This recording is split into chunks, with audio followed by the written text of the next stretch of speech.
Hi, I'm Dr. Daniel Caplivski. I'm the Director of Travel Medicine here at the Icahn School of Medicine at Mount Sinai. Great. And how safe is it to travel this holiday season? Well, this holiday season brings with it a lot more uncertainty as we're facing a new variant in the COVID-19 pandemic. Omicron is one that we're still learning a lot about. It's one that was recently identified in Southern Africa, but that has spread to other countries as well. We're probably going to have a little more data in the next couple of weeks, but we have some preliminary things to go on in terms of making decisions about travel.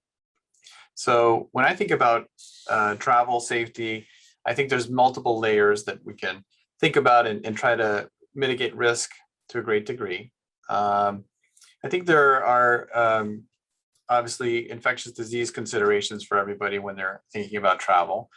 And there's a lot that we can do to reduce the risk of infections.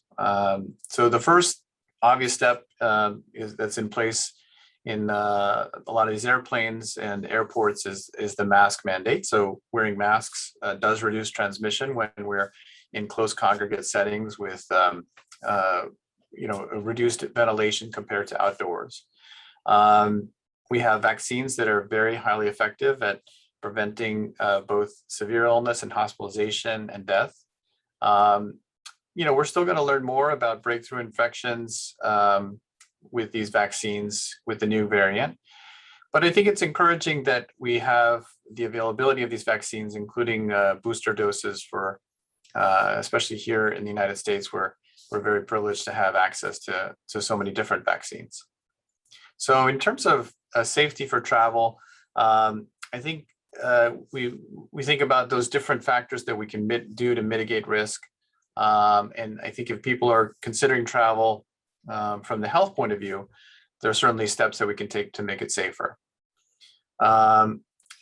There's another layer of issues that come up when we face travel restrictions.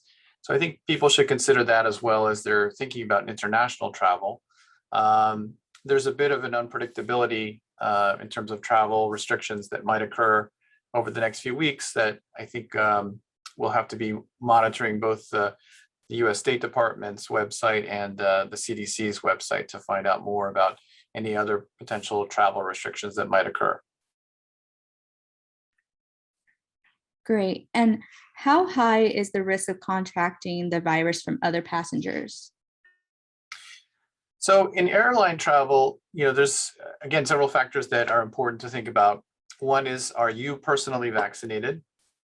And the other is, are the people around you? What is the vaccination rate? And obviously, there's only one part of that equation that you have control over, and that's whether or not you are vaccinated. So certainly, going for domestic or international travel, I would recommend that everybody get the full dose of the vaccine series.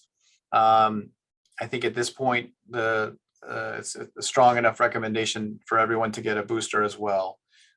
So whether that's Pfizer, Moderna, or J&J, I think that's especially important as we get to the holiday travel season, and there's going to be more people in congregate settings, both in airports and airlines, but also in holiday gatherings. I think that there's several elements to travel that go beyond just the actual time spent on an aircraft that are important to think about.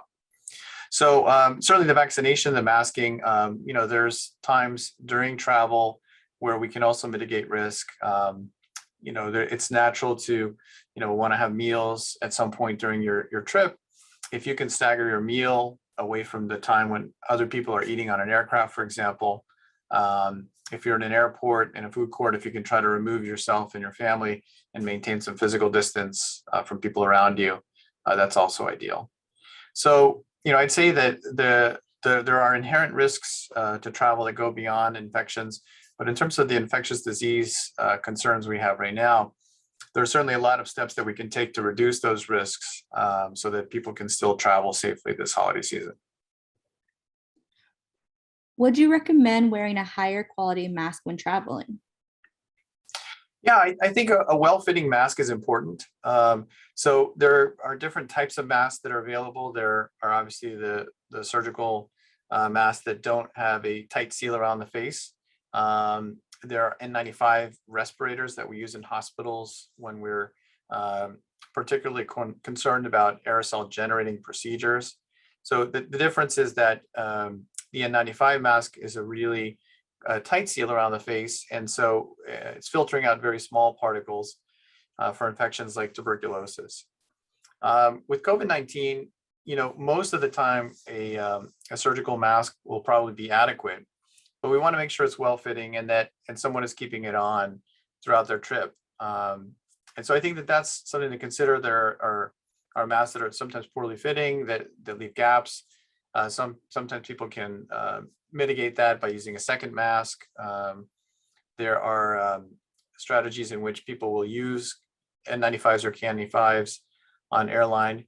But I think some of those can be a bit uncomfortable as well. So it may be most important to just choose a mask that fits well, that you can tolerate throughout an entire flight. And I think the strategy of some people that wear a second mask on top of the other because it helps make a better seal can be helpful for some people as well. I am traveling internationally and will need a negative test before returning to the US. Are there activities that I should avoid while I am away? Well, when you're abroad, the ideal scenario is that if you're going to be in a more crowded or congregate setting, is that it would be an outdoor setting. So specifically for restaurants, for example, if there's an outdoor seating option, that's definitely the one you would want to go with. If you are in indoor environments, you want to keep your mask on. So I think those kind of basic choices can be helpful when you are traveling abroad to try to reduce your risk of contracting COVID-19, even if you are vaccinated.